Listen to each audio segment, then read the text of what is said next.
Baby ओ 2022 की Bengali film है जिसका निर्देशन अरित्रा मुखर्जी ने किया है।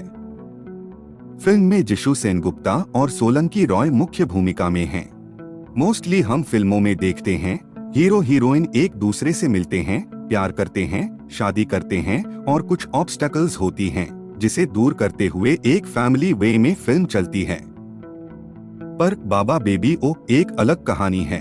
यह एक सिंगल फादर की कहानी है जो अपने शर्तों पर लाइफ जीना चुनता है। एवरीडे स्ट्रगल, चाहे वो फैमिली में हो या लव लाइफ में हो या फिर करियर में हो, प्रॉब्लम होने के बाद भी फादरहुड को किस तरह से एंजॉय कर सकते हैं, सेलिब्रेट कर सकते हैं, पर्सनल एंड प्रोफेशनल लाइफ को बैलेंस कर सकते हैं, ये फिल्म में अच्छे से दिखाया गया है। सिंगल फादर की कहानी है इसलिए ये अलग है, ऐसा नहीं है। ये एक ऐसे व्यक्ति की कहानी है जो पहले फादर बनता है और फिर अपने जीवन में एक इम्पोर्टेंट पर्सन से मिलता है। फिल्म में 40 साल की बैचलर मेघ ने सरोगेसी के माध्यम से बच्चे पैदा करने का फैसला करता है। लेकिन एक खिलौने की दुकान पर बृष्टि से मिलने के बाद मेघ की लाइफ में यूटर्न आ जाता है।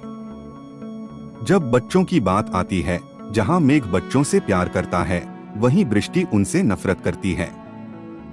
तो मेघ और बृष्टि एक दूसरे से बिल्कुल अलग हैं।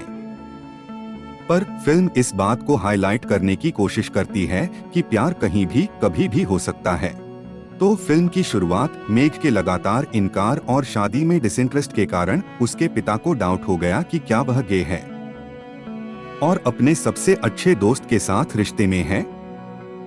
हालांकि मेघ ने खुलासा किया कि डिसइंटरेस्ट न केवल एज के कारण है बल्कि बच्चों के प्रति उसके प्यार और इच्छा के कारण, उसे अपनी फॉर्मर गर्लफ्रेंड से मिली रिजेक्शन के कारण भी है। मेघ अपने बच्चों के लिए खिलौने खरीदने के लिए एक खिलौने की दुकान पर जाता है और दुकान पर ही बृष्टि से मिलता है और पहले नजर में ही उसे बृष्टि पसंद आती है और उसके बाद से बहुत सारे तरीकों से बृष्टि की मदद करता है। दूसरी ओर हमें पता चलता है कि बृष्टि की अपनी मां के साथ दूसरी शादी के कारण खराब रिश्ता है, क्योंकि उसका मानना है कि उसकी मां ने उसके पिता को छोड़ दिया है, जबकि रियलिटी इसका उल्टा है। यह भी पता चलता है कि बृष्टि के बॉयफ्रेंड सोविक, जो बृष्टि के साथ सिडनी में शिफ्ट होने और घर और खिलौने की दुकान बेचने की प्लान बना रहा है, जो बृष्टि और उसकी मां को उनकी दूसरी शादी से विरासत में मिली है। इससे बृष्टि की मां को गुस्सा हो जाता है और बृष्टि सोविक के साथ घर छोड़ देती है। बृष्टि मेघ से मदद मांगती है और वह उन्हें अपने अपार्टमेंट के पास में ही एक अपार्टमेंट ढूंढता है और यहीं पर ही धीरे धीरे मेघ के माता पिता और उसके बच्चों के साथ बृष्टि के बीच एक खूबसूरत रिलेशनशिप डेवलप होती है, जिसे बृष्टि भी एक्सेप्ट करती है। आगे देखते हैं कि बृष्टि के साथ सोविक की रिलेशनशिप कुछ ठीक नहीं है।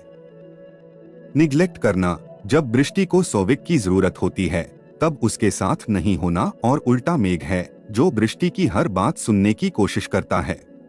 बाद में बृष्टि को उसके सामान में एक लेटर मिलता है जो उसके बायोलॉजिकल फादर ने दूसरी बार शादी करने से पहले उसकी मां को लिखा था, जिसमें कहा गया था कि वह खुशी खुशी फिर से घर बसा रहा है और बृष्टि को नहीं पता चलना चाहिए कि उसने उसे कैसे छोड़ दिया है।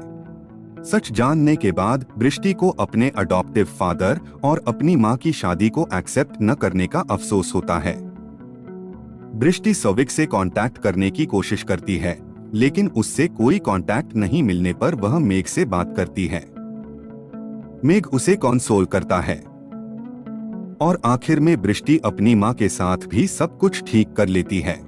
कुछ दिनों के बाद सिडनी जाने से पहले बृष्टि की मां उसे मेघ की एक फोटो दिखाती है और उसे सोविक के ऊपर अप्रूव कर लेती है, क्योंकि जब तक बृष्टि दूर थी अपनी मां से तब तक मेघ बृष्टि की फोटो बृष्टि की मां को भेजता रहता था। और उसके बाद बृष्टि और सोविक ने मेघ के घर पर लंच करने के बाद सिडनी के लिए रवाना हो जाता है। मेघ को एहसास होता है कि बृष्टि उसके लिए कितनी इम्पोर्टेंट है, और जब उसके माता पिता उसे मोटिवेट करते हैं तो मेघ बृष्टि को रोकने के लिए जाता है, मगर लेट होने के कारण वो वापस घर लौटता है और देखता है कि बृष्टि उसका इंतजार कर रही है। बृष्टि का कहना है कि वह बच्चों के लिए एक अच्छी मां नहीं हो सकती है, लेकिन उनके लिए एक अच्छी दोस्त हो सकती है। मेघ उसे कहता है कि हर तरह के प्यार में एक स्नेह होता है और वह अपने बच्चों को अपनी इच्छानुसार ढालने के लिए स्वतंत्र है। फिल्म की एंड में मेघ और बृष्टि की एक हैप्पी फैमिली सीन दिखाया जाता है, मगर इस बात का खुलासा नहीं होता है कि जैसे ही मेघ वापस आता है, मेघ इमेजिनेशन में एक अन्य मेघ को इमेजिन करते हुए पोर्ट्रेट किया जाता है और अन्य सभी कलाकार उसे इग्नोर कर देते हैं, जिससे यह अनक्लियर हो जाता है कि बृष्टि वापस आई है या नहीं।